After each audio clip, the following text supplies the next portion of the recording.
AITA for refusing to let my sister move into my house after she ruined my wedding. So some background. I, 29F, got married 4 months ago to my husband, Daniel, 31M. We've been together for 6 years, and we've always had a really good relationship. My younger sister, Lily, 26F, has always been a bit of a wild card. She's charming, loud, and very good at getting people to forgive her when she messes up. I love her, but she has a long history of creating drama and somehow managing to come out looking like the victim. Our family dynamic has always revolved around Lily in some way. When we were kids, she was the one who got in trouble at school, but my parents would always say things like she just needs more attention or she's sensitive. Meanwhile, I was the responsible one, the one expected to understand, forgive, and keep the peace. That pattern never really changed. Fast forward to my wedding. It was a fairly big event, about 120 guests, mostly family and close friends. I had my best friend as my maid of honor, but Lily was also one of the bridesmaids. In the months leading up to the wedding, she was already acting a little resentful. She kept making small digs about how much attention I was getting, how everyone was so obsessed with weddings and no one cares about real life. I try to brush it off because, again, that's just how Lily is. The day before the wedding, at the rehearsal dinner, Lily got drunk. Like embarrassingly drunk. She made a toast that started off sweet and ended with her saying something like, "I just hope you two stay in love longer than most people do. You never know these days, right?" It was awkward, but we all laughed it off because, well, that's Lily. Then came the wedding day. Everything was going beautifully at first. The ceremony was perfect, everyone looked amazing, and I was honestly having the best day of my life. Until the reception. During the speeches, my maid of honor gave a lovely toast. Then it was Lily's turn. She got up, smiled, and said she wanted to say a few words from the heart. What followed was a chaotic, rambling mess that started as a story about her childhood and somehow turned into her talking about how she could have dated Daniel first if timing had been different. Everyone went dead silent. Then she laughed and said, "Kidding. But really, you guys know what I mean." Daniel looked mortified. My parents looked like they wanted to disappear. I was in shock. She then kept going, saying how sometimes love stories work out differently than you expect, and maybe everything happens for a reason. I had to get up and stop her. I literally took the microphone out of her hand and said, "That's enough, Lily." She tried to laugh it off again, but the damage was done. The rest of the night was awkward, and several guests later told me they had no idea if she was joking or not. After the wedding, she texted me this long message saying I had embarrassed her by cutting her off in front of everyone. She claimed she was just trying to be funny and that I had overreacted. I told her she had crossed the line and that I needed space. Fast forward to now. About a month ago, Lily lost her job and her lease ended. She called me asking if she could stay with us for a couple of months until she got back on her feet. My immediate instinct was no. I told her I wasn't comfortable with that. She started crying, saying she had nowhere else to go and that I was holding a grudge. I told her it wasn't a grudge. It was about boundaries. I didn't want to live with someone who had humiliated me on one of the most important days of my life. My parents, of course, think I'm being cold. My mom said, "She's your sister. Family forgives." My dad said I was making things harder than they need to be. Daniel is completely on my side. He said he doesn't want her anywhere near our house. But now the guilt is eating at me. Lily's been staying with a friend who's apparently moving out soon, and she keeps texting me saying things like, "I guess I'll just figure something out alone," or, "You really don't care about me at all, huh?" It's true that I still love her. I don't want her to be homeless. But I also feel like every time I give her another chance, she takes advantage of it. And the thing is, this isn't even the first time she's pulled something like this. A couple of years ago, at my engagement party, she drunkenly told Daniel's sister that I was lucky he proposed before he realized what she was really like. Then later she claimed she didn't remember saying it. It's like she can't handle me having good things without finding a way to make it about her. I've tried for years to protect her, excuse her, and keep peace in the family. But now that I finally said no, my whole family is acting like I've turned into some kind of monster. I talked to my mom again last night, and she said, "You're punishing Lily for a mistake. Don't forget she's family." I told her that being family doesn't mean I have to be her doormat. She started crying and said, "I just don't understand how you can be so unforgiving." Now my dad has hinted that they might take a break from talking to me if I keep abandoning Lily. Apparently, she's been calling them every night crying about how I hate her. I feel awful. I don't hate her, but I also can't shake the memory of standing in my wedding dress, surrounded by all my friends and family. As my sister basically implied, she could have been with my husband. It's burned into my brain. Daniel says I need to stop letting my family manipulate me. He told me, "You're not responsible for fixing her life. You're responsible for protecting your peace." And logically, I know he's right. But emotionally, it's killing me. Part of me wants to cave just to make the guilt stop. Another part of me knows that if I let her move in, it'll be chaos all over again. She'll drink, she'll create drama, and she'll make me regret it. Still, there's a small voice in my head, the one that's been there since childhood, saying, "Be the bigger person. Be the one who forgives." But how many times can you forgive someone who keeps proving they don't respect you? So, Reddit, AITA for refusing to let my sister move in after what she did at my wedding, even though she might not have anywhere else to go. If you enjoyed the video, don't forget to leave a like and subscribe to the channel. It helps the content grow and motivates me to create even more great videos. Turn on notifications so you don't miss any new uploads. By the way, I'm curious, when do you usually watch my videos? While working, studying, or just relaxing at home? Let me know in the comments. I'd love to hear from you. Thank you for your support. AITA for refusing to let my brother's fiancée wear my late mother's wedding dress and causing a huge family rift right before their wedding. So, this whole thing has completely blown up, and I honestly don't know anymore if I'm the villain or not. For context, I, 28F, lost my mom 5 years ago to cancer. She was my best friend. Before she passed, she made me promise that I'd take care of her wedding dress and keep it in good condition. It had been worn by her and her mother before her, and she hoped one day I might wear it too. It's this beautiful, vintage lace gown from the 70s, completely handmade by my grandmother. It's sentimental beyond words. It's the one item that makes me feel close to her still. My brother, Evan, 31M, got engaged last year to his fiancée, Lauren, 29F. I was happy for them, honestly. Lauren has always been a little intense.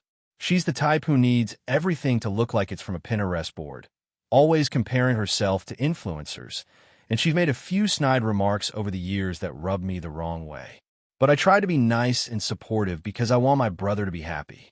A few months ago, during a family dinner, Lauren brought up the idea of doing a family tradition for the wedding.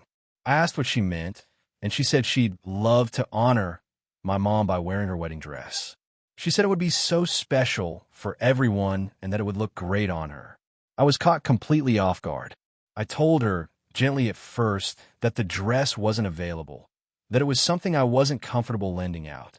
She seemed surprised and asked, "Why not? You're not even engaged. It's just sitting there collecting dust." I tried to explain that it's not about the dress being used. It's about it being sentimental and fragile.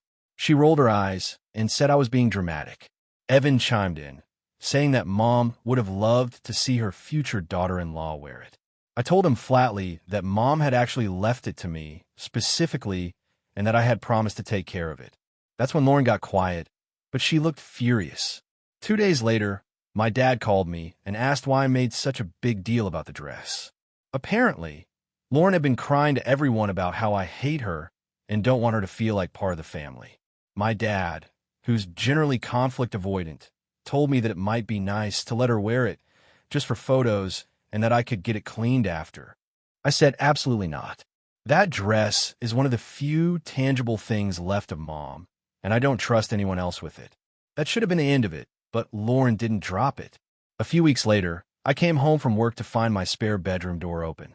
I keep the dress stored in a sealed preservation box in my closet. The box was gone. I panicked. After tearing the place apart, I realized there were no signs of forced entry, but I have a key hidden under a flower pot by the front steps. My stomach sank. I called Evan, and after a few awkward dodges, he admitted that he and Lauren had borrowed the dress so she could try it on and see if it worked. I absolutely lost it. I told him that was theft, plain and simple, and demanded they bring it back immediately. He got defensive, saying I was overreacting, that they hadn't damaged it, and that Lauren looked stunning in it. I told him I didn't care if she looked like a supermodel. He had crossed the line. They returned it 2 days later. When I opened the box, I nearly cried. The lace at the neckline was torn, there were foundation stains along the collar, and the hem looked like it had been stepped on. I sent Lauren photos, and she replied, "You're being ridiculous. It's just a bit of wear, and it can be fixed. You're lucky I didn't just buy it from you when I offered." I called her a selfish, entitled brat, and she hung up on me. Evan called back to say I was ruining his wedding with my attitude, and that if I didn't apologize, I shouldn't bother coming at all. That one really stung. My dad said I should just move on, because what's done is done, but every time I look at that dress now, I feel sick. My aunt, Mom's sister, came over last weekend and saw the damage. She was livid. She told me that if my mother could see this, she'd be heartbroken, and that I had every right to be angry. Now my family is divided. Half are saying it's just a dress, and I should forgive them for the sake of peace, and the other half say Evan and Lauren crossed a major boundary. Lauren, of course, has been playing the victim on social media, posting vague stuff like, "It's sad when people can't share family traditions, and some people cling to the past instead of celebrating the future." A few of her friends even messaged me, calling me selfish and accusing me of trying to sabotage her wedding. Here's the thing. I love my brother so much. We used to be close, but I can't look at him the same way now. He broke my trust. He took something sacred to me and treated it like a costume. And Lauren's entitlement honestly makes my blood boil. The wedding is next month, and I told him I won't be attending unless I get a genuine apology from both of them, and they pay for the professional restoration of the dress. He said I'm blackmailing him. My dad said I'm punishing Evan for being happy. My aunt thinks I'm absolutely right to stand my ground. Now I'm sitting here, staring at this dress that feels both like a piece of my mother and a reminder of how my brother betrayed me, wondering if I've taken it too far. Maybe it really is just a dress in the end. Maybe refusing to go to the wedding over this makes me seem vindictive. But every time I think about what they did, sneaking into my house, ignoring my boundaries, ruining something irreplaceable, I get angry all over again.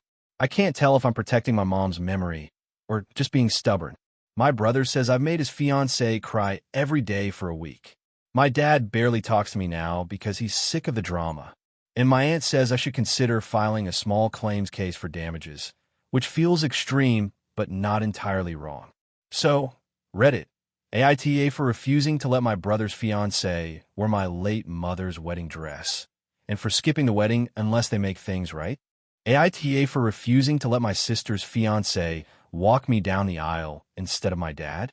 I, 27F, am getting married next spring to my fiancé, Ben, 29M. It's been a whirlwind of a year, planning, family drama, everything. I never imagined I'd be one of those people posting on Reddit about wedding chaos. But here we are. For some background, my sister, Julia, 31F, and I were raised by our dad after our mom passed away when I was 8.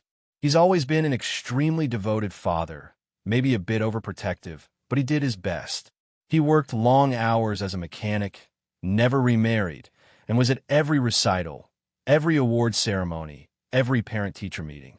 Julia and I were his entire world. When Julia got engaged 5 years ago to her now fiancé, Mark, 33M, things got complicated. Mark is charming, one of those people everyone immediately likes.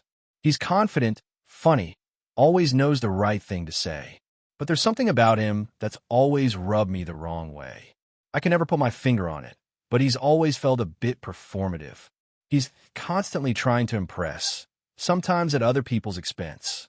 For example, at family dinners, if Dad started telling a story, Mark would interrupt to finish it better. When I graduated from college, Mark made a toast that somehow ended up being about his own mentorship and guidance, even though I barely knew him back then. Julia is head over heels for him, though, and he clearly loves her, so I've always bitten my tongue for the sake of peace. Anyway, on to the issue. My dad was diagnosed with early-stage Parkinson's last year. It's been tough on all of us, but he's handling it with grace. He's still mostly independent, but he gets tired easily and sometimes his hands shake. Despite that, he's been so excited about my wedding, talking about building a photo arch, practicing his father of the bride speech, even asking if I wanted to do a father-daughter dance. A few weeks ago, Julia and Mark came over to help with some wedding planning. At one point, Mark asked if I considered who was walking me down the aisle. I laughed and said, "Obviously, Dad." Mark hesitated, looked at Julia, and then said something that made the room go silent. "Do you think that's the best idea, given his condition?" I was stunned. I asked what he meant, and he said, "I just think it might be difficult for him to manage that moment physically. What if he stumbles or loses his balance? It would be awful for him and for you. Maybe someone else could help, like me, for example." Julia nodded like it made perfect sense. I was floored. I told him absolutely not. Dad has been dreaming of walking me down the aisle since I was little. I didn't care if he had to take 5 breaks getting there. He was doing it. Mark said I was being emotional, not practical, and that weddings are about optics. He insisted he only wanted to spare Dad potential embarrassment. I told him that what would actually embarrass Dad is being told he's not capable of doing something so meaningful. Julia got upset and accused me of making everything about myself. They left soon after, and I was shaking with anger. A few days later, Julia called me and apologized for the tone of the conversation, but doubled down on the idea. She said Dad confided in Mark that he was nervous about falling in front of everyone, and that Mark offered to step in as a support. When I asked Dad directly, he looked really uncomfortable. He said he did mention being nervous, but that he never asked Mark to replace him. He said, "If I stumble, I stumble. That's part of life." Fast forward to last weekend. We had a family lunch with everyone: Dad, Julia, Mark, my fiancé, and some cousins. Somehow the aisle issue came up again. Mark started lecturing everyone about how we needed to plan responsibly for contingencies. He literally used the phrase damage control. I lost it. I told him to stop talking about my father like he was a liability. Julia snapped that I was humiliating her fiancé in front of family. Mark acted wounded and said he was just trying to help. The whole lunch turned tense, and my dad excused himself early. Later that night, Julia sent me a long text saying I was being selfish and sentimental, and that I was forcing Dad to perform for my fantasy wedding. She said if he trips or falls, it'll overshadow everything, and that I'll regret not listening to reason. I told her she was projecting her own embarrassment and that Dad would be the one making the decision, not her or Mark. Now Julia isn't speaking to me, and Mark told Ben that I need to grow up and accept reality. My dad said he doesn't want to cause a fight, but that he'll do whatever I want. Ben is staying neutral, but said maybe I could compromise by letting Mark walk beside us just in case. But that feels wrong. It's not about logistics, it's about symbolism. My dad raised me. He's earned this moment. I can't imagine replacing him with a man who's been in our lives for 5 years and thinks everything is about optics. Still, I can't shake the guilt. What if Dad really is nervous and just doesn't want to admit it? What if I'm being stubborn out of pride and making this harder on him? The wedding planner even asked if we decided about the aisle situation, and Julia's apparently been telling family that we're figuring out how to accommodate Dad's condition. I feel like I'm being painted as the unreasonable one for wanting something simple, to walk arm in arm with my father on one of the biggest days of my life. To be honest, I'm angry at Julia, but underneath that, I'm just sad. My dad deserves dignity.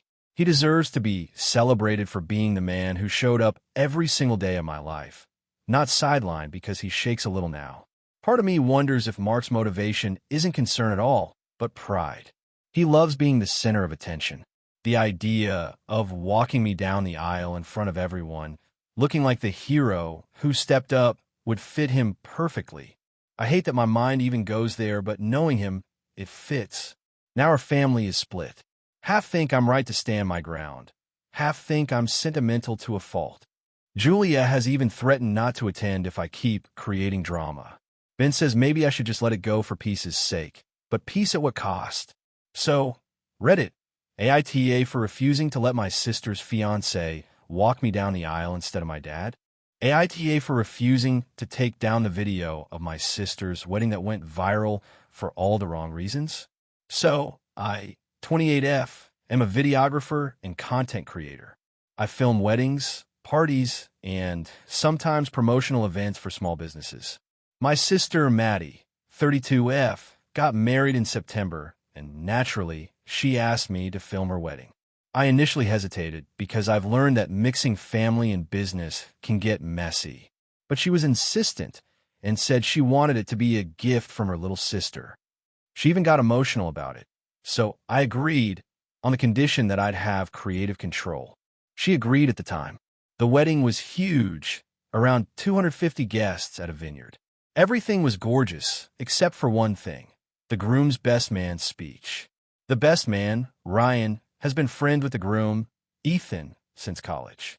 He's known for being a bit of a clown, but this speech went way beyond that. Ryan got drunk before the dinner even started, and when it was his turn to speak, he started with the usual jokes, but then he went into stories about Ethan's wild single days. He mentioned specific girls, joked about how we all thought Maddie was just another one-night thing, and even said, honestly, we were shocked he proposed. We had bets going. The entire room was half laughing, half horrified. You could hear uncomfortable murmurs and even see Ethan try and take the mic back. Then Ryan said, let's all raise a glass to Maddie, the woman who finally trapped our boy. And Maddie's smile froze. You could tell she was mortified. Ethan eventually yanked the mic out of Ryan's hand, cursed under his breath, and gave some half-hearted attempt to fix it. Here's where I might be the asshole. I captured everything on camera.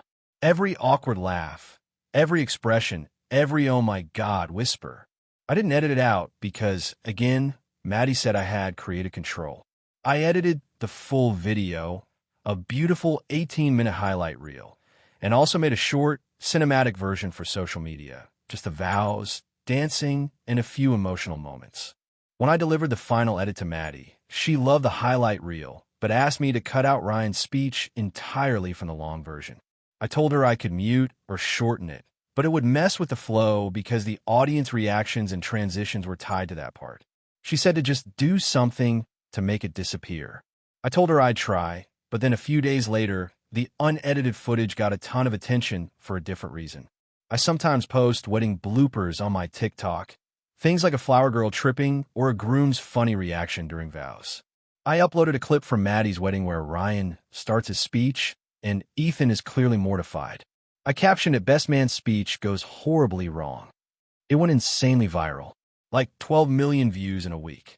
I didn't mention names, faces were blurred, and there was no identifying info.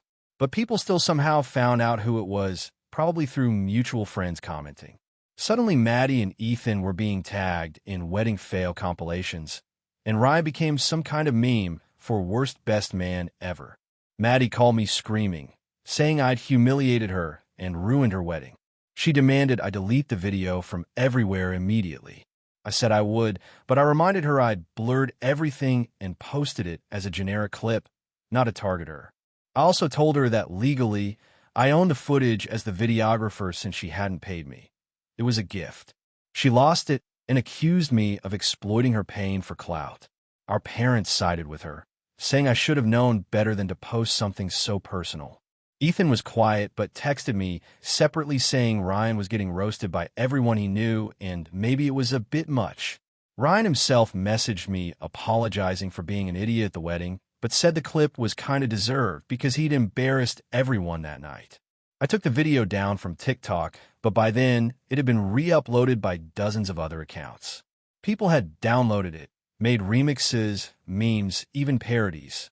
It was out of my hands. Maddie doesn't care. She says I'm the reason it spread in the first place. She hasn't spoken to me since except to tell me I'm not welcome at Christmas. Here's the twist. I was contacted by a wedding video magazine online that wanted to feature the clip in an article about viral wedding fails.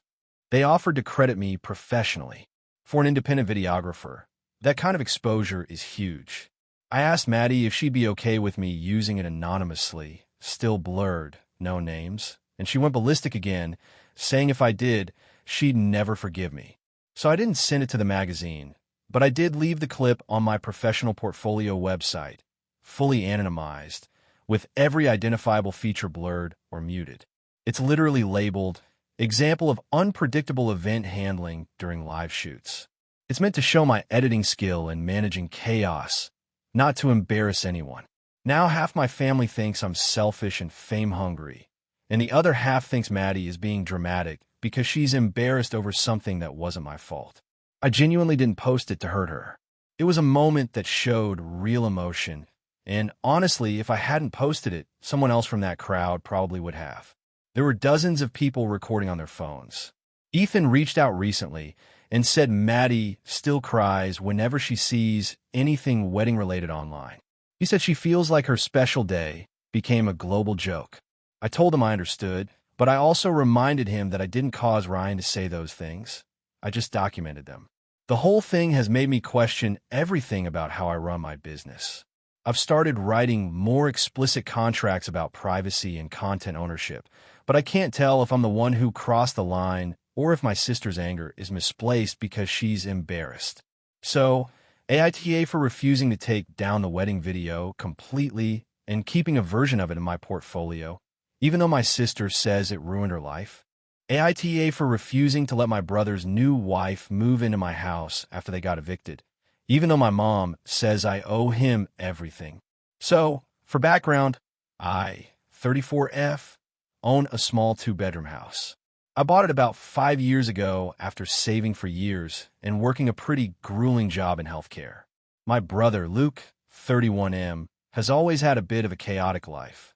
He bounces between jobs, dates dramatic people, and somehow always ends up in some kind of mess. I love him, but I've also had to learn the hard way that helping him often means getting burned in the process. When we were growing up, our parents favored Luke a lot. He was the golden child because he was the baby and also because he had some health issues as a kid. I don't resent him for that, but it did shape a lot of family dynamics. I was expected to be the responsible one. If Luke got into trouble, my mom would tell me to set an example or help him figure things out. Fast forward to now. Luke married a woman named Tessa last year. She's 28, and honestly, I've tried to like her, but she's difficult. She's loud, dramatic, and constantly posting about how she's a boss babe, even though she's been fired from 3 jobs this year. Luke works part-time doing delivery driving, and from what I can tell, neither of them are great at budgeting. About 2 months ago, they were evicted from their apartment because they hadn't paid rent in 3 months. They tried to claim it was due to an unfair landlord, but from what I know, they were spending most of their money on eating out and side hustles that never panned out. When this happened, my mom immediately called me and said, "Luke and Tessa just need a place to stay for a few weeks until they get back on their feet. You have an extra room, don't you?" Now, technically, yes, I do, but that second bedroom is my home office. I work from home 3 days a week, and my job involves a lot of private calls with clients and confidential information. It's not just a spare room. It's how I pay my bills. I told my mom that it wasn't possible, but I'd help them look for short-term rentals or even co-sign for a small loan if necessary. She got very huffy and said, "They're family. You have a roof over your head, and they're about to be on the street." I said I understood that, but I wasn't comfortable having them move in. Tessa has a tendency to go through people's stuff, and I just didn't trust that my work setup, or frankly, my sanity, would survive having them there. For about a week, I kept getting calls from my mom, guilt-tripping me. Then Luke called and said they'd only need a month max. I still said no. The next thing I know, Tessa is posting passive-aggressive stuff on Facebook about how some people claim to be family but turn their backs when things get hard. I ignored it. Then, 2 weeks later, I came home from work to find Luke's car in my driveway. He and Tessa were sitting on my porch with suitcases. My mom had apparently told them that I'd come around, and they could just show up. I was furious. I told them they couldn't move in and that it wasn't fair to ambush me like that. Tessa immediately burst into tears, saying, "We have nowhere to go. You're seriously going to leave your own brother homeless?" Luke looked angry and said, "You're unbelievable. After everything I've done for you." I asked him what exactly he'd done for me, and he said, "I was there for you when Dad died."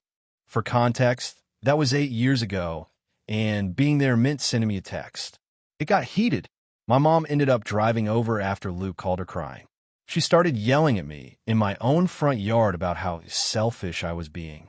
I told her this was crossing boundaries and that I needed all of them to leave my property. Eventually, they did, but not before Tessa said, "I hope karma hits you hard." For a while, it was quiet.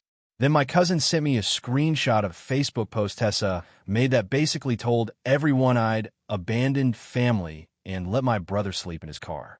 My mom and several relatives commented things like, "So disappointing," and "family comes first." Meanwhile, Luke and Tessa did, in fact, end up staying in their car for a bit before eventually moving in with one of Luke's friends. Apparently, that didn't last long either. Now they're living with my mom, and she's constantly calling me saying how cramped it is and how I forced her into this situation.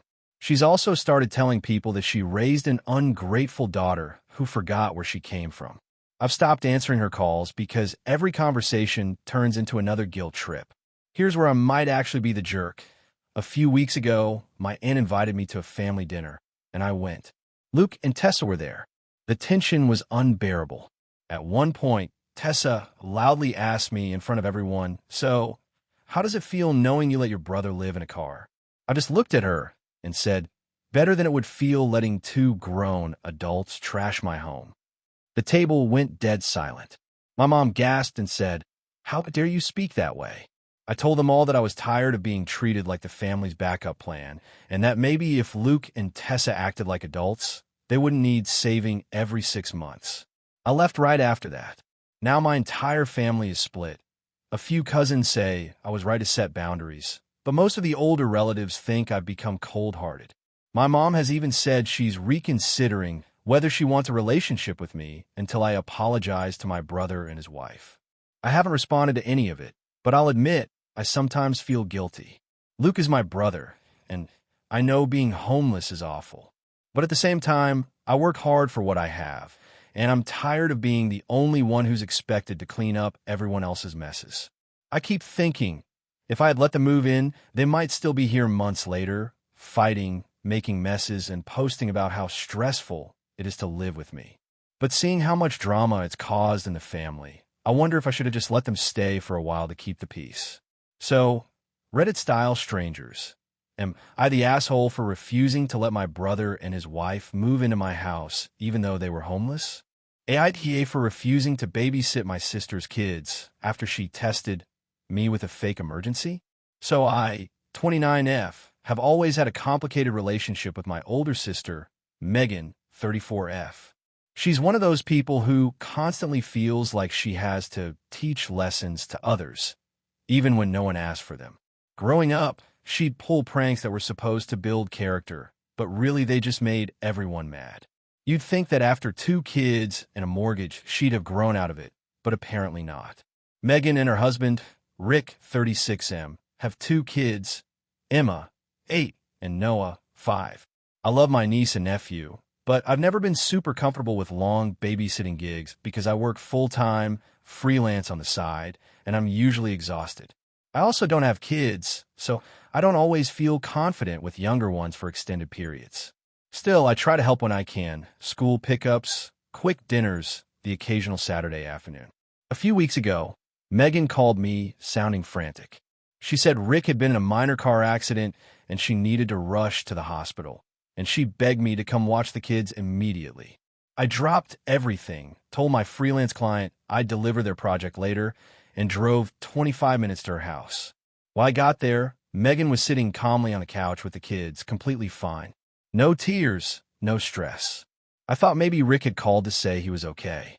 But when I asked what was going on, she smiled and said, "Relax. Rick's fine. I just wanted to see how you'd handle a real emergency." I stood there completely dumbfounded.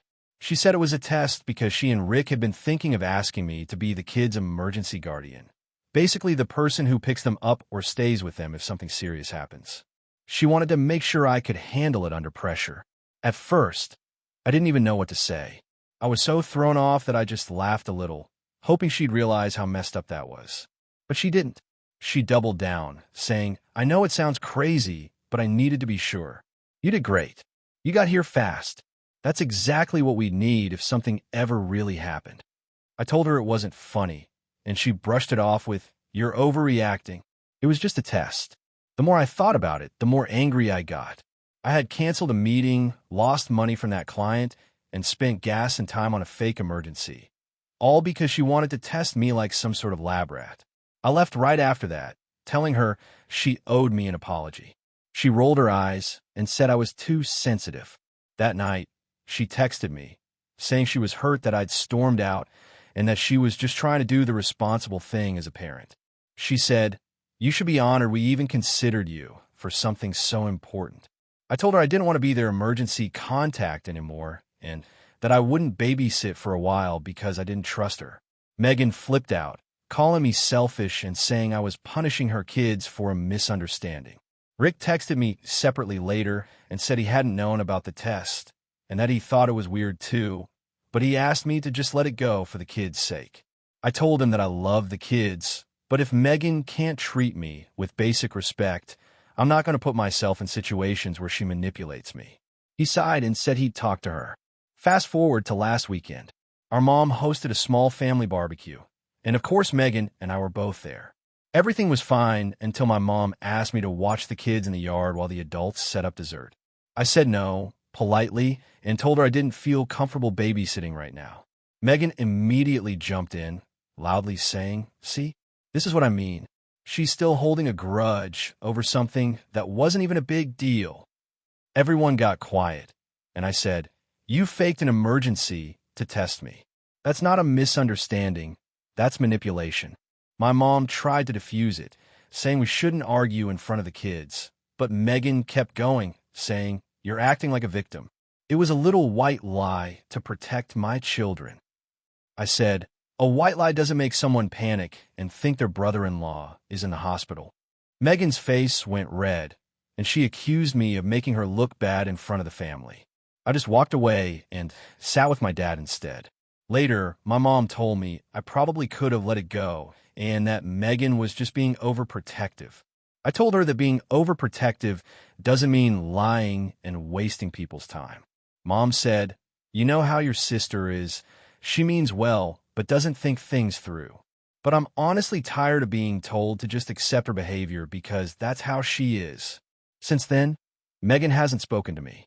She's told other relatives that I'm holding her children hostage emotionally because I won't babysit, and apparently she's been saying I'm unreliable now. My aunt texted me to say she understood my frustration, but that I was making things harder for everyone by refusing to help, especially since Megan really counts on family support. It's not like I'm refusing to ever see the kids. I've visited them when Rick's around, and I still send gifts and call them. But I'm not going to babysit while Megan's still acting like I'm the problem for not appreciating her weird test. Part of me wonders if I'm being too rigid. I get that she was trying, in her own twisted way, to make sure her kids would be safe if something really did happen. But the way she went about it was just so manipulative and inconsiderate. I can't wrap my head around the fact that she thought this was okay. Now, the family's a bit divided. Half of them say Megan went too far, and the other half think I'm overreacting and should just forgive and forget because it's family. I honestly don't know how to move forward. I miss being close to my niece and nephew, but I also feel like Megan won't take me seriously unless I set boundaries. And if this is how she behaves when she wants to test me, what's she gonna do next time? So, Reddit, am I the asshole for refusing to babysit my sister's kids after she faked an emergency to test me? AITA for refusing to take care of my late sister's baby, even though everyone says I owe it to her? So, this all started about 6 months ago when my older sister, Emma, passed away suddenly. She was 31. I'm 27. We were close growing up, but over the last few years, things got complicated. She'd always been the golden child. Straight A student, popular, married early, owned a house, had a cute baby at 29, the whole thing. Meanwhile, I bounced around jobs, lived with roommates, and never seemed to have my life as together as she did. When Emma died, it was devastating. She was in a car accident, and her husband, Tom, survived but was severely injured. Their daughter, Lily, was only 2. The entire family was shattered. In the first couple of weeks, everyone was in survival mode. Funeral planning, medical updates on Tom, sorting through Emma's stuff. Then, Out of nowhere, the question came up, who would take care of Lily while Tom recovered? I assumed it would be temporary, like a few weeks or a month. But then my parents sat me down and said, "We think you should take her." They meant permanently, as in, raise her. I was stunned. I live in a one-bedroom apartment, work full-time as a receptionist, and barely make enough to keep myself afloat. I've never even been around kids long enough to know what they need. I told them I couldn't. They said they'd help financially, but the tone quickly shifted to guilt and pressure. "You're her aunt," my mom said. "Emma would have wanted you to." Thing is, Emma and I had talked about this once before. It was during a family dinner about 2 years ago when our cousin updated her will after having a baby. Emma said if anything ever happened to her, she'd want our parents to take Lily, not me, because I wasn't really maternal. I laughed it off at the time, but I never forgot it. And now, suddenly, I was the only one expected to do it. I reminded my parents of that conversation, and they got quiet. My dad said, "Well, things are different now. We're too old to raise a toddler. They're in their 60s, but they're healthy, retired, and have the space and time. I don't." Tom was in the hospital for months, and his recovery was slow. He couldn't care for Lily at all during that time, and his parents live overseas. So Lily ended up bouncing between my parents' house and mine for short periods, depending on who was available. When she stayed with me, I did my best, fed her, played with her, tried to keep her routine, but I was running on fumes. I didn't have childcare, and I had to take time off work more than once because she got sick or cried all night.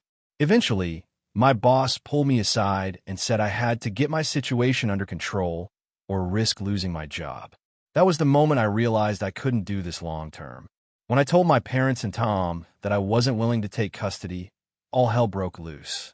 My mom cried, my dad called me selfish, and Tom, still recovering, sent me a long message about how I was abandoning family and that Emma had always believed I'd step up if needed. That last part stung because I knew it wasn't true. I offered to help in other ways. I said I could babysit sometimes, contribute money when I could, or visit regularly. But I just couldn't be a full-time parent. I don't even want kids of my own. The more I thought about it, the more I realized I'd end up resenting Lily if I took her out of obligation. And that's not fair to her either. After months of arguments, Tom's parents came from abroad to help. Eventually, Tom recovered enough to take care of Lily again. She's now living with him. And while things aren't perfect, they're managing. I visit sometimes, and Lily lights up when she sees me, which makes everything harder because part of me wonders if I made the wrong choice. But my relationship with my parents has tanked. They still bring it up constantly. At family dinners, they make passive-aggressive comments like, "Some people only show up when it's easy," or "We all had to grow up sometime." My mom even told one of our cousins that I refused to raise my sister's child out of laziness, which got back to me and caused a massive argument. I told her she had no right to twist the story and that I was doing what was best for everyone, especially Lily. She said, "You'll regret this when you're older and alone." That broke me. It's been 6 months since that conversation, and things are still tense. I still feel guilty, but I also know how miserable I would have been trying to raise a child I wasn't prepared for. Tom and I have a decent relationship now. He actually apologized for what he said during the worst of it and admitted he was scared and angry at the world. He even said I probably made the right call because it forced him to step up once he recovered. That helped a lot, but my parents will not let it go. Now every time I post a picture of myself doing something fun, going hiking, seeing friends, whatever, someone in my family will comment something like, "Nice that you have so much free time," or "Glad to see you enjoying life while others make sacrifices." It's exhausting. I've tried setting boundaries, but they act like I'm heartless. They tell me family means stepping up no matter what, but to me, that doesn't mean destroying your own life in the process. I've started limiting contact with them because the guilt tripping is constant. Part of me still wonders, though, if I made the wrong choice. Maybe I could have figured it out if I just tried harder. Maybe I was too focused on what I didn't want instead of what Lily needed. I think about her future and what she'll be told about me. Will she think I didn't care about her? Sometimes, when I see pictures of Emma and Lily together, I feel this mix of sadness and relief that I can't untangle. Sadness because I miss Emma and wish she could see her daughter grow up. Relief because I know deep down that I wasn't the right person to fill her shoes. Still, the guilt lingers. My family acts like I failed some moral test. They say I should have done it for Emma, but Emma's gone. And I can't live my whole life trying to fill her place just to make everyone else comfortable. So, AITA for refusing to raise my sister's baby when everyone said I should have. AITA for refusing to take my sister's baby when she left him at my doorstep and disappearing for 2 weeks. I, 29F, have one younger sister, Emily, 26F. We've always had a complicated relationship. She was the golden child growing up, beautiful, charming, always the center of attention. I was the responsible one, the one my parents leaned on to clean up her messes, literally and figuratively. When we were kids, I was the one who made excuses when she skipped school, covered for her when she got caught sneaking out, and even helped her cram for tests she never cared about. Our parents enabled her behavior in the name of keeping the peace. Emily was sensitive, so anything that upset her became a household emergency. When I got into college, I thought I was finally free. I moved away, built my own life, and only saw my family during holidays. But Emily's chaos somehow always found its way to me. Fast forward to this year. Emily got pregnant unexpectedly after a short relationship with a guy named Kyle.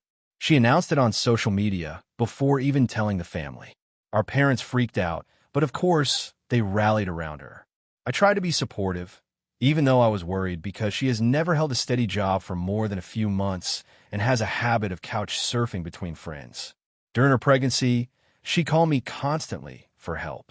She'd ask for money just until next week or ask me to drive 2 hours to her appointments because she didn't want to go alone. I tried to set boundaries, but every time I said no, she'd cry or guilt trip me by saying things like, "You're supposed to be my sister. Family helps each other."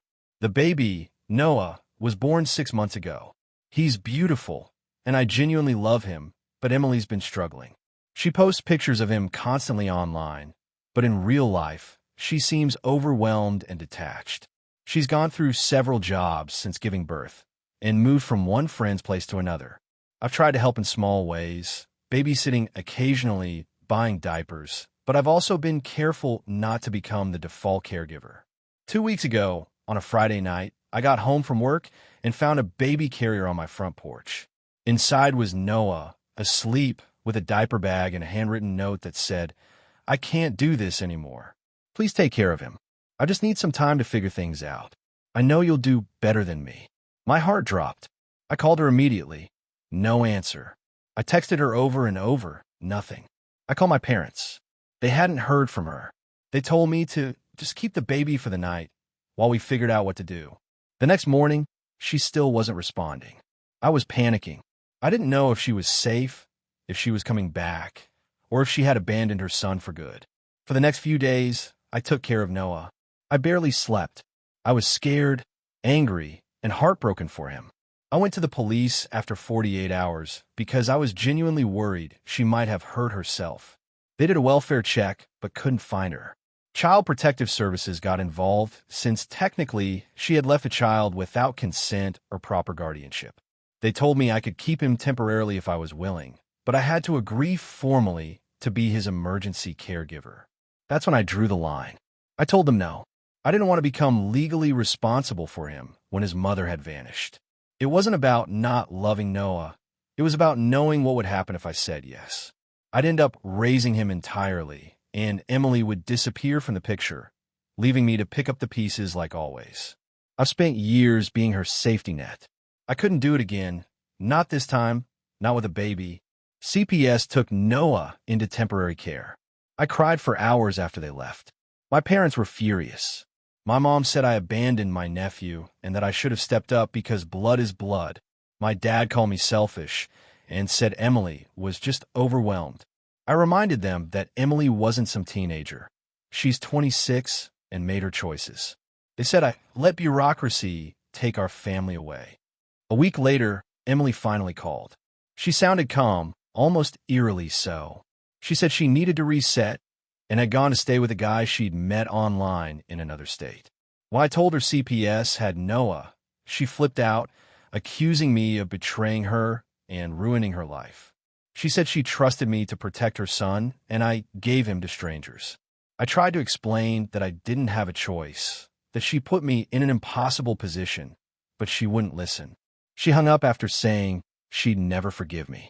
Now my parents barely speak to me. They've been trying to help Emily get custody back, but apparently CPS isn't making it easy because of how she abandoned the baby and disappeared.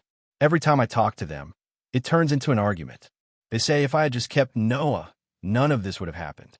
The thing is, part of me feels guilty every single day. I keep thinking about Noah, his little smile, the way he used to fall asleep on my chest. But another part of me is angry. Emily dumped a literal infant on my doorstep like a package and vanished for 2 weeks. What if she never came back? What if I'd said yes and ended up raising him for the next 18 years while she drifted off to live her life? I know what my parents think. To them, family means unconditional sacrifice, no matter the cost. But I'm tired of being the only one who pays that cost.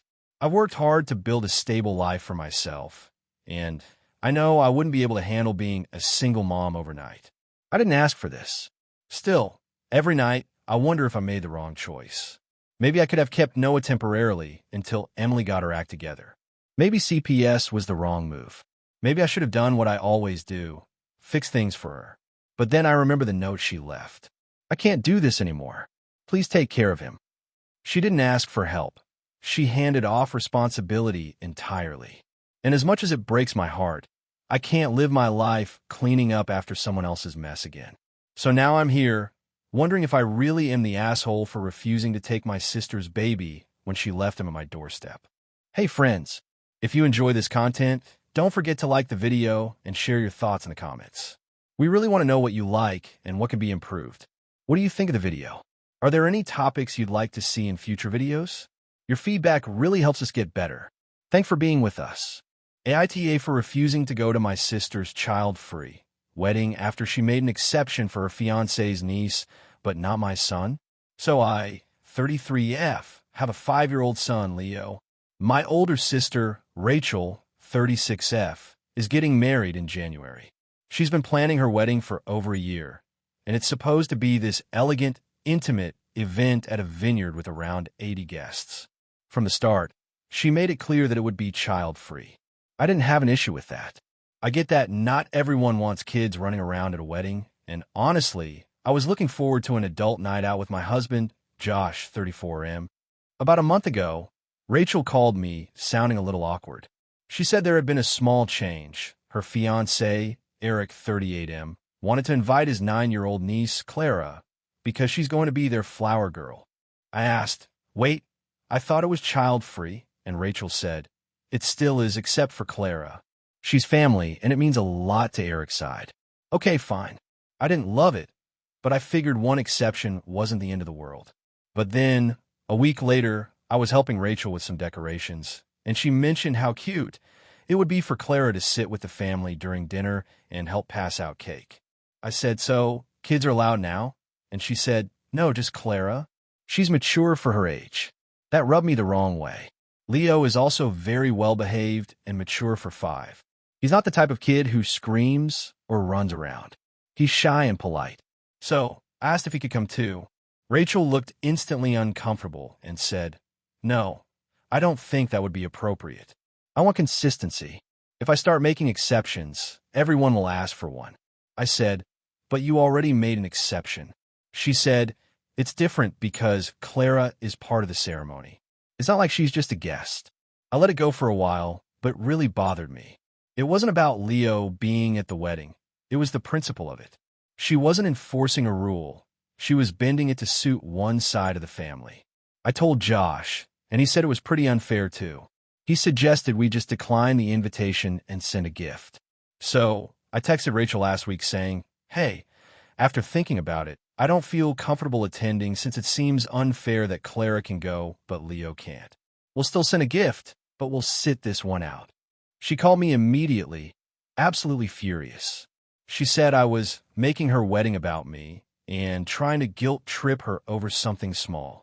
She accused me of being jealous that Clara was in the wedding and said, you're punishing me for trying to compromise with Eric's family. I told her I wasn't punishing her, I just didn't want to be part of something that felt hypocritical. My parents got involved, of course. My mom said I should just let it go and support my sister, and that every wedding has exceptions. My dad was more on my side and said Rachel was being unfair. Now the family's split over this. Rachel even posted a passive-aggressive Facebook status about people who can't handle not being the center of attention. To make things worse, Eric texted Josh privately saying that my decision was hurting Rachel deeply and that Clara's inclusion isn't about favoritism, it's about symbolism, whatever that means. He said if Leo came, other guests might think they could bring their kids too, which would ruin the atmosphere. At that point, I just stopped responding. I wasn't trying to create drama, but now I feel like I'm being painted as this selfish villain. My mom keeps calling saying I should just be the bigger person and attend without Leo, but honestly, I don't even want it anymore. Then yesterday, Rachel came to my house unannounced.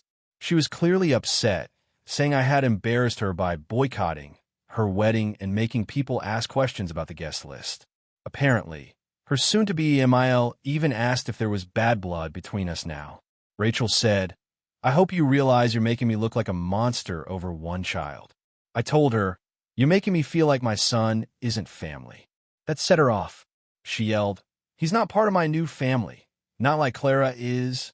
I think that was the point where I just emotionally shut down.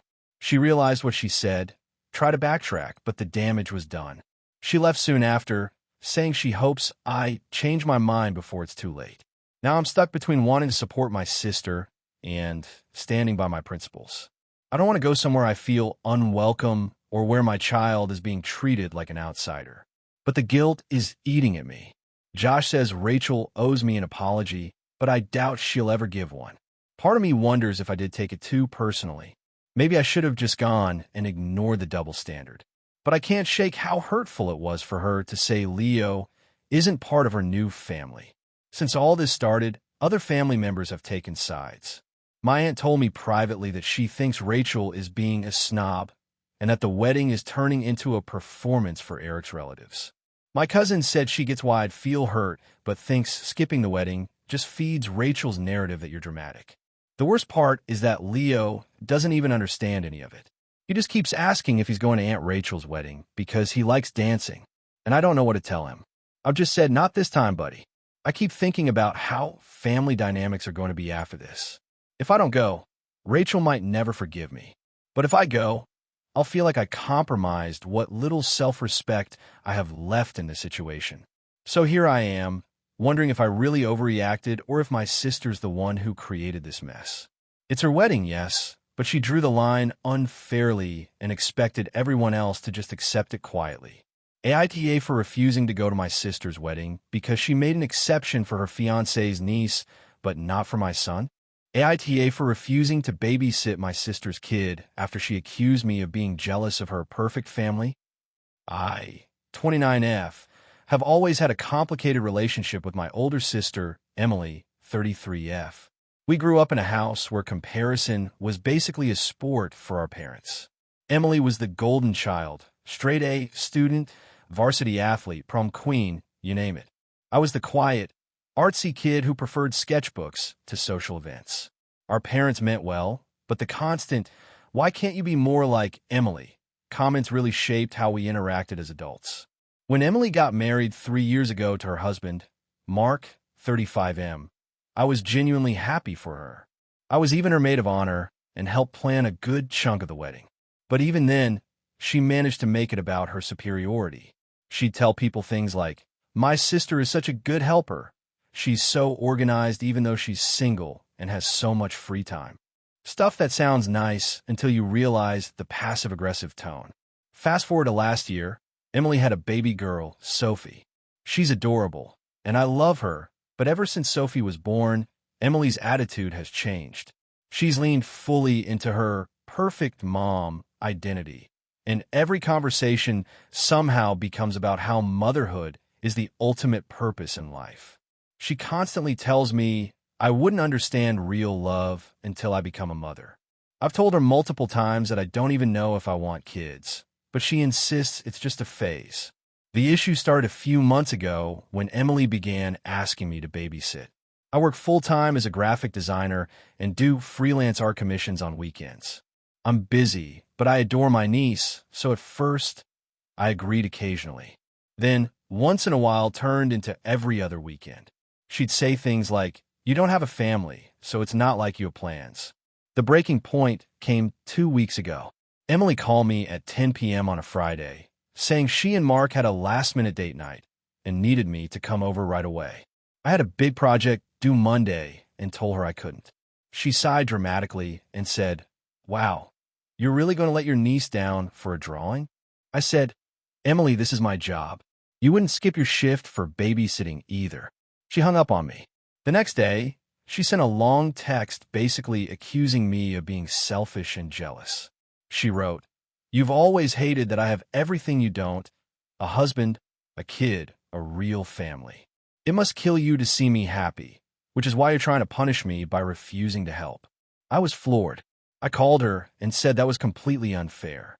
She doubled down, saying I was bitter because art isn't a real career and nobody will ever love you the way Mark loves me. At that point, I lost it. I told her that she was arrogant, manipulative, and entitled, and that I was done being her unpaid nanny. I told her if she needed childcare, she could hire a babysitter like every other parent. She started crying, saying I was abandoning her in her time of need. I hung up because I was shaking with anger. Since then, she's been giving me the silent treatment, but our parents got involved, and of course, they're taking her side. My mom said, "She just had a baby. You should be more supportive. Family helps family." I reminded her that Emily and Mark both have full-time jobs and can afford childcare. My dad said, "You don't understand how hard parenting is, and that I should do it for the baby." What really got me was when Emily posted a cryptic Facebook status saying, "Some people are so consumed by jealousy that they can't even love their own family." Of course, mutual relatives started commenting supportive things like, "You're such a great mom. Ignore the haters." I haven't responded publicly, but it's eating at me. The thing is, I do love my niece. I do anything for her within reason, but I'm not Emily's backup plan for when she wants a break. I've spent my whole life feeling like I was living in her shadow, and now it feels like she's still using me, this time as her unpaid support staff. Last weekend, Mark texted me asking if I could help out while Emily went to a spa day with friends. I replied, "No, I'm not available." He sent a thumbs up, and that was it. Later, Emily sent another message saying, "You've changed. I don't even recognize my sister anymore." I didn't reply. Now the whole family thinks I'm a villain. My mom told me I was tearing the family apart over something small. My dad said I shouldn't let pride come between sisters. My cousin, who's usually the voice of reason, told me privately that she thinks Emily is being manipulative and using guilt to control me, but even she suggested I just babysit sometimes to keep the peace. It's gotten to the point where I'm second-guessing myself. Am I really being that selfish? I get that Emily is exhausted and overwhelmed. Parenting is no joke, but I don't think it's fair to demand my time like it's a right. I don't have kids by choice. That doesn't mean I'm automatically on call for those who do. Part of me wonders if I overreacted when I told her I was done entirely. Maybe I should have set clearer boundaries earlier instead of letting things build up. But the other part of me thinks this was inevitable. She's been treating me like an extra household employee, not a sister. Yesterday, Emily sent me a photo of Sophie holding a crayon drawing that said, "Annie, please come play." It broke my heart, but then I noticed the handwriting looked way too neat for a toddler. I realized Emily probably wrote it herself. That just made me angry all over again, like she's weaponizing her kids' innocence to guilt-trip me. I haven't responded, and now I'm wondering if cutting off contact for a while would be healthiest for me.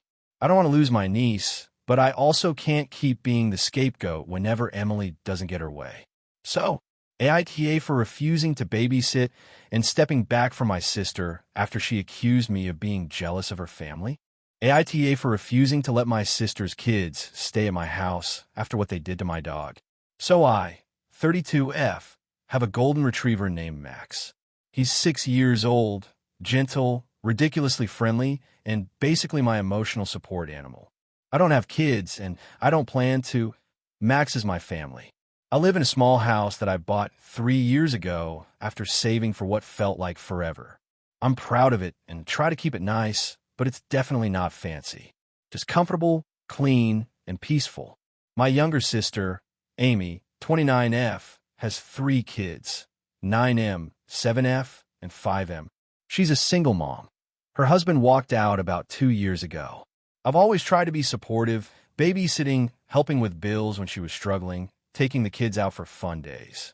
We used to be close, but over the last year, she's become really defensive and snappy, especially whenever I say no to her. A few weeks ago, Amy called me out of nowhere, panicking. Her apartment building was getting fumigated for bed bugs, and she needed a place to stay for 3 days. Hotels were too expensive, and none of her friends could take her in. I said of course she could come, but I was honest that I didn't have room for everyone. My house has 2 bedrooms, mine and a guest room. I said she and the youngest could take the guest bed, and the older 2 could sleep on the couch or air mattress. Amy seemed grateful. She arrived that Friday evening with the kids and about 8 massive bags. Within 2 hours, my house looked like a tornado had blown through it. Snack wrappers everywhere, toys dumped on the floor, shoes in the hallway. I tried to stay patient because, kids. But the next morning, things started going downhill fast. Max is very well behaved. He's great with kids, but he also likes his space. I told the kids multiple times that Max doesn't like to be chased or grabbed. They nodded, but clearly didn't listen. By lunchtime, I found them trying to ride him like a horse. Max was terrified, trying to hide under the table. I gently but firmly told them off and told Amy to step in. She rolled her eyes and said, "They're just playing. He's a dog. He'll get over it." That night, while I was cooking dinner, I heard Max yelp from the living room. I rushed in and saw the 9-year-old and 7-year-old laughing while spraying him with a can of Febreze. Max was shaking and trying to get away. I lost it. I took the can, told them that was absolutely not okay, and sent them to their mom. Amy was sitting on the couch, scrolling her phone. When I told her what happened, she shrugged and said, "I didn't mean to hurt him. You're being dramatic." I told her point blank that if it happened again, I'd have to ask them to leave. She gave me a death glare and said I was acting like my dog mattered more than her kids. That night, I slept badly because I kept hearing noises. Around 2 a.m., I got up and found the kids in the kitchen trying to feed Max leftover pizza and chocolate. I took the food away and told them firmly to go to bed. The next morning, I kept Max in my bedroom with the door shut to give him a break. Amy was furious when she realized he was locked away. She said I was making her kids feel unwelcome and unloved. I told her I just wanted to make sure everyone was safe. She accused me of choosing a dog over family. I decided to just keep my mouth shut for the last day and get through it. But then came the breaking point. On the final day, I was out running errands for about an hour. When I came back, the house smelled weird. Amy was upstairs taking a nap, and the kids were in the backyard. I walked out there and froze. The 9-year-old had Max tied to a lawn chair with a jump rope, and the 5-year-old was trying to dump a bucket of water on him to give him a bath. Max was shaking, soaked, and clearly terrified. I shouted, untied him, and sent the kids inside. Amy came running out, angry at me for yelling at her children. I lost my temper. I told her that her kids had terrorized my dog for 3 days straight, that I tried to be patient, but I was done. I told her to pack up and leave immediately. She started crying, saying she had nowhere to go until the fumigation was over. I said she could stay in my driveway in her car if she wanted, but Max wasn't going to be around her kids anymore. She called me heartless, a monster, and an ungrateful sister. But she left, slamming doors and calling me names the whole time. After she was gone, I sat on the floor with Max while he just lay there trembling. I honestly cried. I know it sounds silly, but he's my baby. The thought of him being hurt or scared in his own home broke me. Since then, Amy has been blasting me on social media, saying I threw out a struggling single mom over a dog having a bad day. Our parents have gotten involved. Mom is siding with her, saying family comes first, and that I could have just kept Max outside for a few days. Dad, who's more of an animal lover, said he understands my decision, but thinks I could have been more understanding of how hard things are for Amy. Even a few of my friends are split. Some say I was right because her kids clearly need better supervision and boundaries. Others think I should have just sucked it up since it was only temporary and that I'm too attached to my dog. The thing is, this wasn't just about the dog. It's about respect. I opened my home, and they destroyed my peace. They disrespected me, my rules, and my pet. And Amy never once apologized or tried to correct her kids. I don't hate her, but I don't want her or the kids staying in my house again. Amy hasn't spoken to me since, except for a few angry texts calling me cruel and saying I've traumatized her children by kicking them out. Our mom keeps pressuring me to be the bigger person and invite them for Thanksgiving to make things right.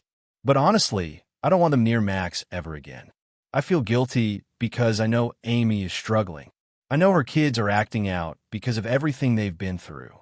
But at what point do I stop excusing bad behavior because someone has problems? Max didn't deserve that. Now my family is split. I'm being called selfish, and I'm questioning myself. Maybe I did overreact. Maybe I should have found another way to handle it. But part of me also thinks that if I hadn't stepped in, something worse might have happened to Max. So, AITA for refusing to let my sister's kids stay at my house again after what they did to my dog. AITA for refusing to attend my sister's child-free wedding after she told my son he wasn't invited because of his disability. I, 35F, have a younger sister, Anna, 28F, who is getting married in December. She's always been the glamorous one, very into aesthetics, social media, perfectly curated parties, the whole Pinterest board lifestyle. I love her, but we've never been close because I'm more the quiet, practical type. I have a 9-year-old son, Liam, who has autism and mild sensory processing issues. He's high-functioning, sweet, gentle, and the absolute light of my life. When Anna announced her engagement, she asked me to be her maid of honor. I was surprised but touched. She said she wanted her only sister by her side. Over the last year, I've tried to help however I could, dress fittings, venue visits, managing vendors, and even helping her build a wedding website. I spent hundreds of dollars and countless hours supporting her because I wanted her day to be perfect. Everything seemed fine until 3 weeks ago when she sent out the official wedding invitations. I noticed that my envelope only had my name, not Liam's. I figured maybe it was a mistake, so I texted her asking if I could RSVP for both of us. Her reply was short. "Oh, sorry, but the wedding is child-free." That stung. I understand child-free weddings, truly, but I thought she would at least make an exception for her only nephew. I asked if she could reconsider, explaining that Liam is well-behaved and that I'd make sure he'd be supervised the whole time. She said she'd think about it. A few days later, she called me. I could tell from her tone that she'd rehearsed what she wanted to say. She said she'd talked to her fiancé and the planner, and they decided they didn't want the potential for any disruptions. She said it wouldn't be fair to make an exception for me because then other guests might ask to bring their kids. Then she said something that really hurt me. It's not that I don't love Liam, but you know how he can get overwhelmed with noise and lights. I don't want him to feel uncomfortable or accidentally draw attention away from the ceremony if he has a meltdown. I was speechless for a moment.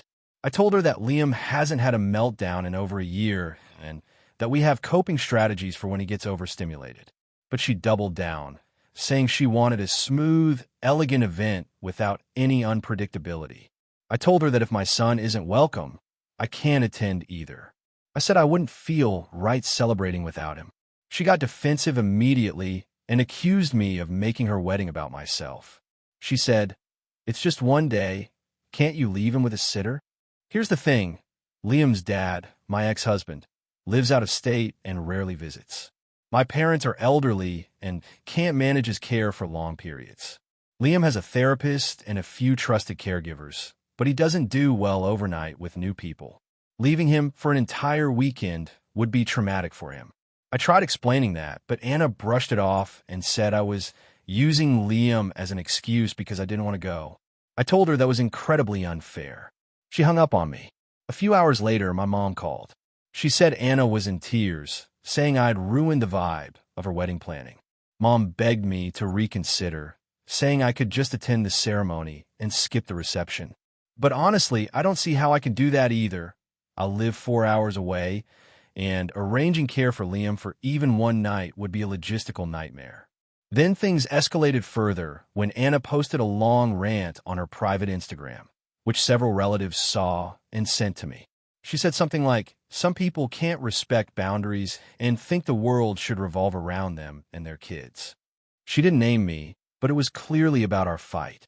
Our cousin started messaging me, saying I was overreacting and that a child-free rule means no exceptions. But others, especially the ones who actually know Liam, said Anna was being cold and exclusionary.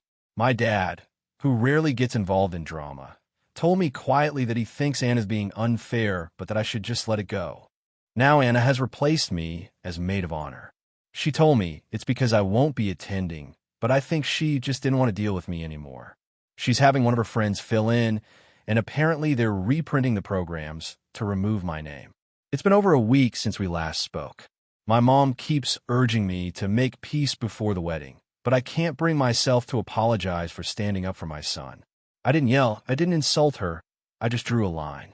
I love my sister, but the whole thing makes me feel sick. She keeps posting about how her wedding will be perfect, elegant, and drama-free, and I can't help but notice that she's calling it the most important day of her life, while completely ignoring the fact that she's pushing away family. Liam, bless his heart, doesn't really understand what's going on. He asked me the other night if Aunt Anna was mad at him. I told him no, that she just has a special grown-up party and will celebrate with her another time. But inside, I was furious that my 9-year-old even has to wonder if his aunt dislikes him for who he is. My parents think I should attend anyway. Just go for the ceremony, smile for photos, and come home. They said it would mean a lot to Anna and would keep the peace. But how do I go stand up for pictures at a wedding where my child is effectively banned for existing differently? I don't know if I'm letting emotion cloud my judgment or if I'm right to take this stand. I've tried to look at it from her side.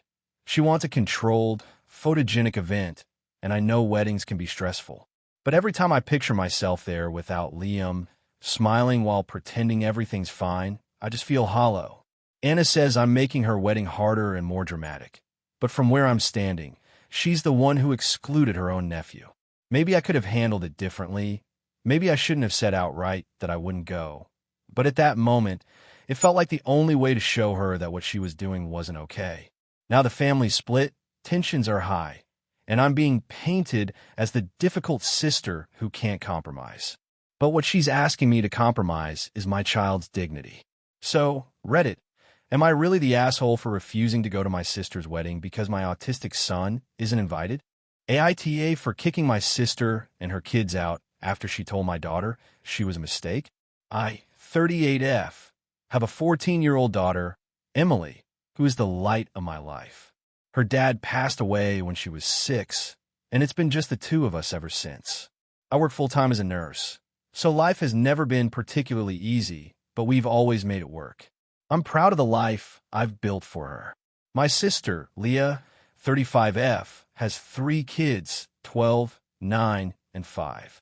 Her husband left her 2 years ago. Since then, she's been struggling financially.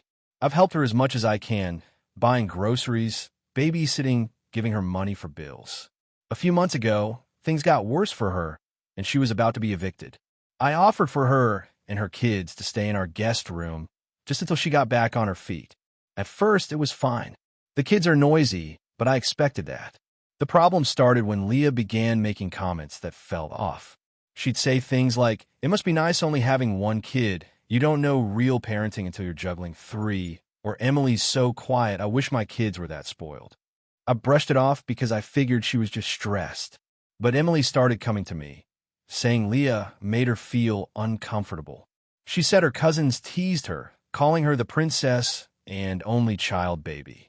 I spoke to Leah, and she said I was overreacting, that her kids were just playing. I told her to make sure it stopped. She agreed, but didn't do anything. Then about 3 weeks ago, I overheard something that changed everything. Leah and I were in the kitchen while Emily was in the living room doing homework. Leah was complaining about how expensive everything is, and I said, "You'll find your rhythm again soon. I know it's hard right now." She suddenly got really bitter and said, "You've always had it easy, even when you got pregnant young. You had help from mom and dad and that rich boyfriend of yours." For the record, I got pregnant at 23, and my boyfriend at the time, Emily's dad, wasn't rich. He worked 2 jobs so I could finish nursing school. I said that wasn't fair, and Leah shrugged and said, "Well, Maybe if I'd been careless like you, I'd have someone to help me too. Emily came into the kitchen at that point to grab something from the fridge, and Leah just turned to her and said, "You know, sweetie, your mom didn't even plan to have you. You were a surprise, but I guess it worked out for her." Emily froze. She looked at me with tears in her eyes and ran to her room. I was stunned. I told Leah to leave the kitchen immediately. She laughed like it was no big deal, saying she's old enough to know the truth. That was it for me. I told her that she had 48 hours to find somewhere else to go. She started yelling, saying she had nowhere to take her kids and that I was being cruel. I didn't back down. I said if she couldn't respect my daughter, she couldn't stay in my house. She tried to guilt me, saying I was tearing family apart and putting kids on the street. I told her that wasn't my responsibility and she needed to call our parents or social services if she needed help. She ended up staying with a friend, but she's been trashing me to our family ever since. My parents are furious with me. They said Leah was out of line, but that I overreacted and shouldn't have kicked out kids just because of adult drama. My mom said, "You know, Leah's struggling, and you made her situation worse." I reminded her that Emily is my first priority, and Leah crossed an unforgivable line. My dad said, "You could have handled it privately without making a scene." Meanwhile, Emily hasn't been the same. She's been quieter, and a few days ago, she asked me if she really was a mistake. It broke my heart. I told her that while she wasn't planned, she was the best thing that ever happened to me. I could see she wanted to believe me, but Leah's words clearly stuck. Leah texted me last night, saying she's still struggling to find a permanent place and asking if I'd reconsider letting her stay just for a couple of weeks. She promised she'd behave this time. I said no. I told her that once you say something like that to a child, you don't just get a do-over. She called me selfish, said I'm lucky to have stability, and accused me of punishing her for being less successful. Now my parents have started saying I should be the bigger person and forgive her. My mom said Emily will eventually forget, but Leah's kids won't forget that I turned them away. I don't think that's fair. I helped for months. I gave them food, shelter, everything I could. And Leah still decided to humiliate my daughter under my roof. But now I'm starting to wonder if I really did go too far. Maybe I should have found another solution instead of kicking them out so suddenly. Part of me feels guilty because her kids didn't do anything wrong except being a little mean sometimes, which, yes, is normal sibling-type teasing. But Leah's words cut deep. I can't imagine letting someone stay in my home who would say something so cruel to my child. The family tension is unbearable now. Every group chat message turns into a debate. My cousin said she understands why I kicked Leah out, but my aunt told me that family should come first no matter what. Emily overheard one of these conversations and told me she feels like it's her fault everyone's fighting. I reassured her it's not, but I can see how much this whole situation has affected her. She even asked if we could move so she wouldn't have to see Leah at family events anymore. I'm torn between wanting to protect my daughter and feeling like maybe I ruined the family dynamic forever. I didn't expect everyone to take Leah's side so strongly. So now I'm wondering, was I wrong to kick out my sister and her kids after what she said to Emily? Or should I just let her stay until she got back on her feet? AITA for refusing to let my sister and her kids move into my house even though I have more than enough space. So I, 34F, bought my first home 2 years ago after saving for nearly a decade. It's not a mansion, but it's a 3-bedroom house with a small yard and a finished basement that I use as a home office and gym. I've been single for a while, and I like my space. I worked extremely hard for this. 2 jobs for several years, no vacations, living frugally, and staying in crappy apartments. I finally felt like I had a place that was entirely mine. My sister, Amy, 37F, is married to Tom, 39M. They have 3 kids, ages 8, 6, and 3. Amy and I were close growing up, but in our adult years, we've taken very different paths. She got married young, didn't finish college, and has mostly been a stay-at-home mom. Tom works, but not steadily. He's had a lot of jobs and often gets laid off or quits because he doesn't like being micromanaged. Money has always been tight for them, but they've managed okay until recently. About 6 months ago, Tom lost his job again, and since then, they've been struggling badly. They fell behind on rent, bills, everything. Amy started calling me more often, venting about how hard things were. I helped where I could, bought the kids clothes for school, paid for groceries a few times, even sent money for a car repair. I didn't mind helping, but I told her I couldn't be their financial safety net forever. 2 weeks ago, Amy called and said they were being evicted. Their landlord is selling the property and gave them notice months ago, but they hadn't found anywhere else to live because everything is too expensive. She said they'd have to move into a motel soon, and then she dropped the bomb. She asked if they could move into my house just temporarily. I was quiet for a moment because I didn't see this coming. She immediately started saying how they'd only need to stay for a couple of months, and they could stay in the basement since it had its own bathroom and separate entrance. She said it would be like a guest suite. She even tried to make it sound like it would benefit me, saying Tom could help around the house and with yard work, and she could cook for everyone. Here's the thing. I've been enjoying living alone. I work from home, I value peace and quiet, and I like things a certain way. The thought of 3 kids, 2 adults, and all their stuff in my house honestly gave me anxiety. I also know my sister. She's not malicious, but she's not good with boundaries. She tends to treat other people's spaces like communal property, and her kids are, well, kids. They're messy, loud, and curious. I could already imagine sticky fingerprints on the walls, toys everywhere, and my home office being invaded. I told her I'd think about it and call my mom for advice. My mom said that if I had space, I should do the right thing because family comes first. I said I've helped plenty and that letting 5 people move in is a huge disruption. My mom said, "You're single, you have no kids, and you have a whole house to yourself. What are you even protecting?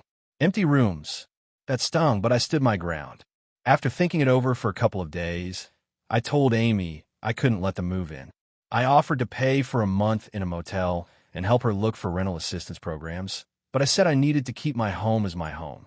She cried and said she couldn't believe I was choosing peace and quiet over my own family. Tom texted me later saying he always knew I was selfish and that I'd rather let kids sleep in a car than share a house that's too big for one person. My mom got involved again, telling me Amy and the kids are sleeping in a small motel room now and that I should reconsider before they end up homeless. Here's the kicker. Amy told some relatives that I refused to help, and now half my family thinks I'm a heartless witch. My cousin even posted something vague on Facebook about how some people only care about themselves once they get a little money.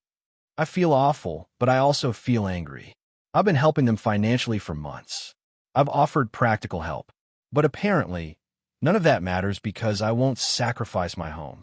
I know if I let them move in, it won't be for a couple of months. It'll be indefinite. Tom hasn't kept a job longer than 6 months in years, and Amy doesn't want to work because she says daycare costs too much. I could see this turning into a year-long ordeal that would destroy our relationship and my sanity. I talked to a friend who said I'm totally right and that I shouldn't feel guilty for maintaining boundaries. But another friend said that if roles were reversed, Amy would probably take me in, though honestly, I doubt it. She's never had her own home and barely managed apartments. Now my mom is barely speaking to me. Amy sends guilt-tripping texts every few days, and I feel like the villain of the family. Every time I come home, I feel a mix of relief and guilt.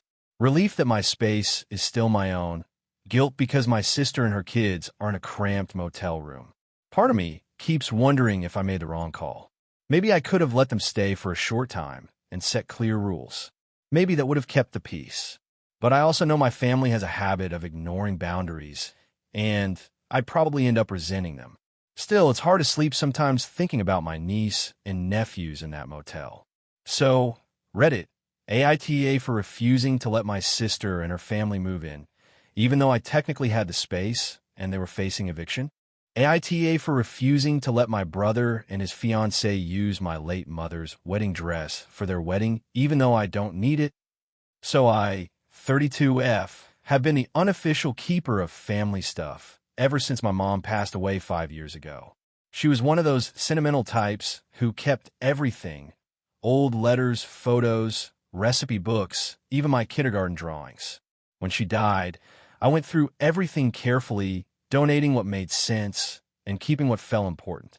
The most significant item was her wedding dress. My mom's dress wasn't designer or anything fancy. It was handmade by my grandmother in the late 70s. Lace sleeves, high collar, long train, all that vintage stuff. It's absolutely beautiful in a timeless kind of way. I remember sitting with Mom when I was a kid, and she'd take it out of the box sometimes to show me. She used to say, "I hope you'll wear it one day, but if you don't, that's okay too. Just make sure it's loved." I took that to heart. After she died, I had the dress professionally preserved. It's been sitting in a climate-controlled box in my closet ever since. I don't know if I'll ever wear it. I'm not even engaged right now, but I still take comfort knowing it's there. It's one of the few tangible things that still smells faintly like her perfume. Enter my brother, Matt, 29M, and his fiancée, Leah, 27F. They've been together for about 4 years, and they're getting married next spring. Leah is okay. We're not close, but I've tried. She's the kind of person who likes to make everything a moment. Their proposal involved a choreographed dance at a vineyard. Their engagement photos had them wearing matching denim, and she once made a PowerPoint for her bridal party titled Aesthetic Vision. It's not my vibe, but to each their own. Last month, Matt and Leah came over for dinner. We were having wine and chatting about wedding plans when Leah suddenly said, "So, I have a favor to ask. I'd love to wear your mom's wedding dress." I was so stunned, I almost choked on my drink. She said it so casually, like she was asking to borrow a sweater. I told her that the dress was very special to me and that I wasn't comfortable lending it out. I said I'd be happy to help her find something similar, or maybe even help with tailoring inspiration if she liked the vintage look. Leah looked offended. She said, "But your mom was Matt's mom too. It's his heritage, and I'd be marrying into that." Matt chimed in, saying it would mean a lot to both of them if she could wear it in honor of Mom. I tried to stay calm. I said I understood their sentiment, but Mom's dress wasn't just a family heirloom. It was personal. I told them I'd be devastated if anything happened to it, especially since the fabric is delicate and decades old. Leah then said, "You're being selfish. You're not even engaged. The dress is just sitting in a box collecting dust." Matt looked uncomfortable but didn't defend me. Leah went on about how Mom would want it to be loved and seen again, not hoarded by someone who's too sentimental to share. I snapped a little then. I said, "You never even met her, Leah. You don't get to tell me what Mom would want." The room went dead silent. Leah started crying, called me cruel, and they left soon after. Since then, it's blown up into full family drama. My aunt, Dad's sister, texted me saying I should reconsider because it would be a lovely gesture.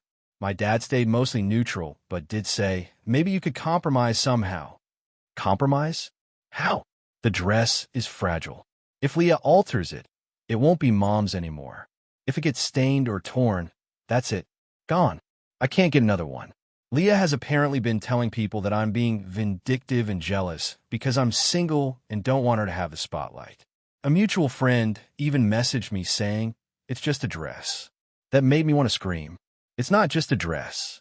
It's one of the few things left that still feels like a piece of my mom. A week later, Matt came by alone to talk it out. He said Leah really had her heart set on it, and that she's been devastated since I refused. He said she feels rejected by the family, like I'm treating her as an outsider. He asked if maybe she could just wear it for photos, not the ceremony, just a few shots in honor of Mom. I told him no again. I said that my boundaries weren't up for debate. If I let one person borrow it, what next? It's not about Leah. I wouldn't lend it to anyone, period. He got frustrated and said, "You always think you're the gatekeeper of Mom's memory." That stung. I told him I didn't choose to be the gatekeeper.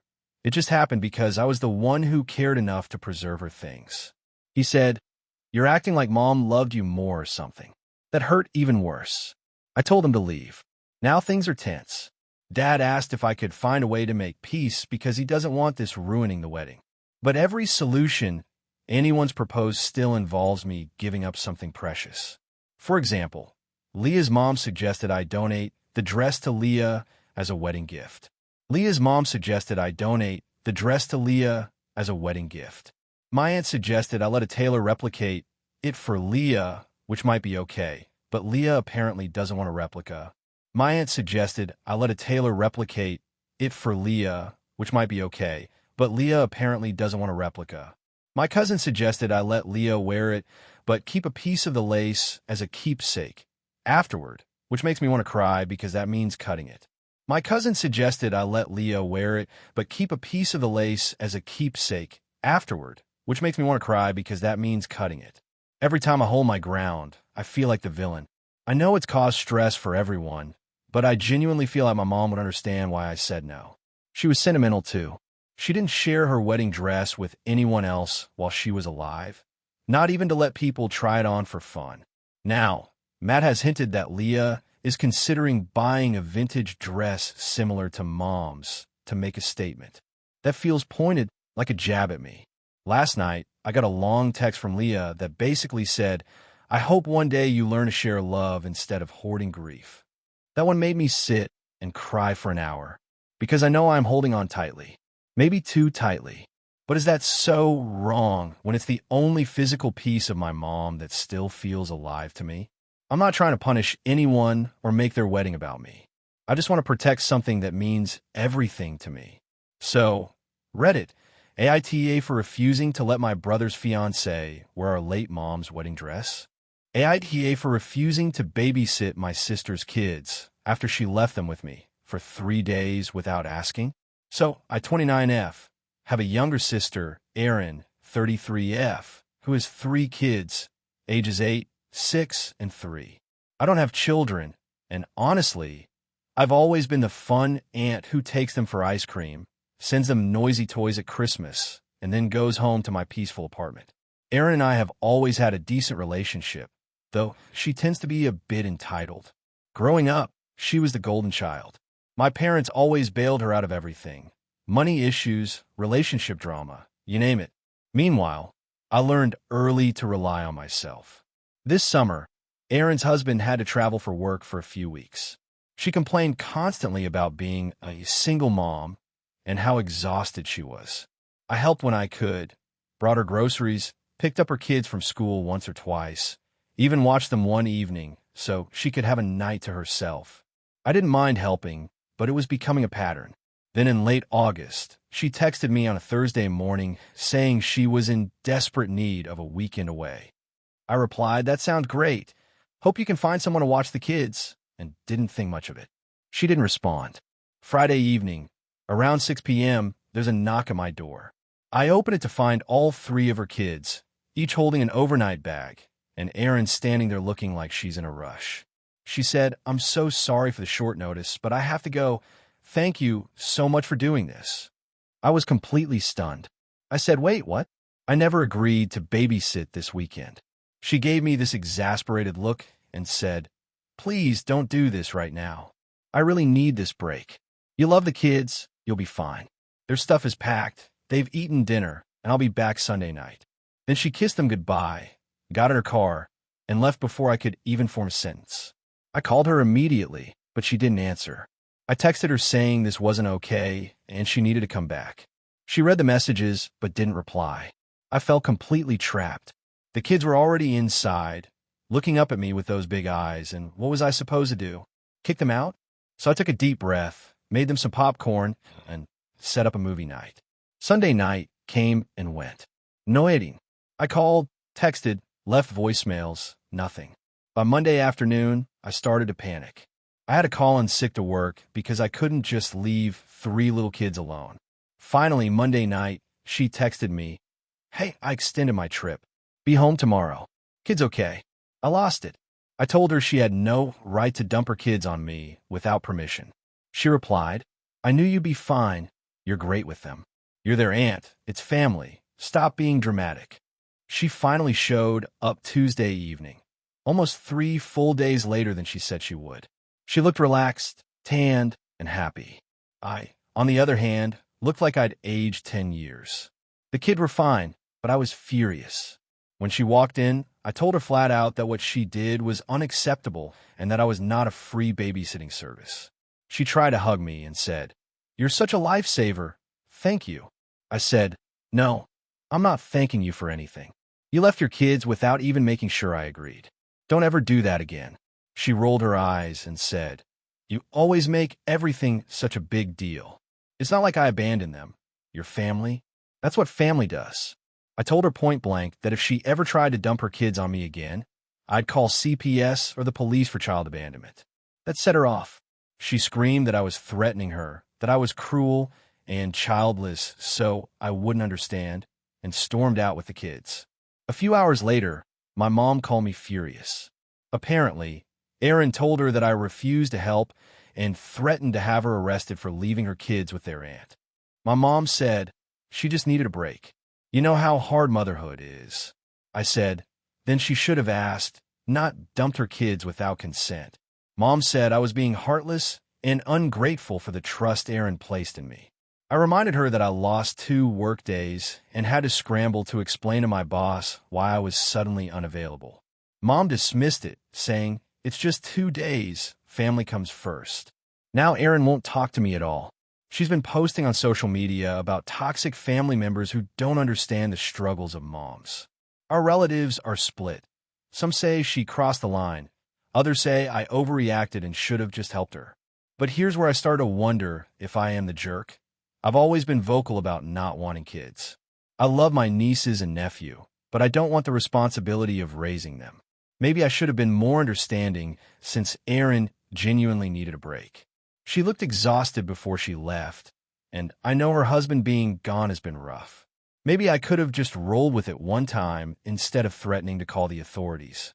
On the other hand, the more I think about it, the more infuriated I get. What if I hadn't been home? What if I'd had a trip planned? She didn't even check. She just assumed I'd drop everything. And what if something had happened to the kids while she was gone? I wouldn't even have medical authorization or emergency contacts. To make it worse, my boss was not happy about my absence. He's understanding, but it's a small company, and I had deadlines. Losing 2 days of work put me behind, and I had to spend the rest of the week catching up. Last weekend, Mom invited me to dinner, saying she wanted to smooth things over. When I got there, Erin was there too, looking smug. She said, I think we should just agree to move past this. You got to spend time with the kids, and I got my rest. Win-win. I said, no, it's not win-win. Don't ever do that again. She said, you're being dramatic again. If you loved your nieces and nephew, you'd be happy to help. That was it. I told her I wouldn't be babysitting for her again, ever, unless it was an actual emergency and she asked in advance. Erin blew up, yelling that I was punishing her for being a mom, that I had no empathy, and that I obviously hate her kids. Now my whole family is involved. My mom thinks I need to apologize to keep the peace. My dad, who rarely gets involved, told me privately that Erin went too far, but he doesn't want to get between sisters. My friends all think Erin was completely out of line. Still, part of me feels guilty. Erin really did look like she was at her breaking point, and maybe I could have just let it slide this one time. But I can't get past how she took advantage of me and expected zero consequences. So, Reddit-style jury of strangers. Am I the asshole for refusing to babysit my sister's kids after she dumped them on me for 3 days without permission? Thank you for watching until the end. If you enjoyed this video, don't forget to like and subscribe to the channel so you won't miss new videos also. Leave a comment. I'd love to hear your thoughts. Your support and engagement mean a lot to me. See you in the next video.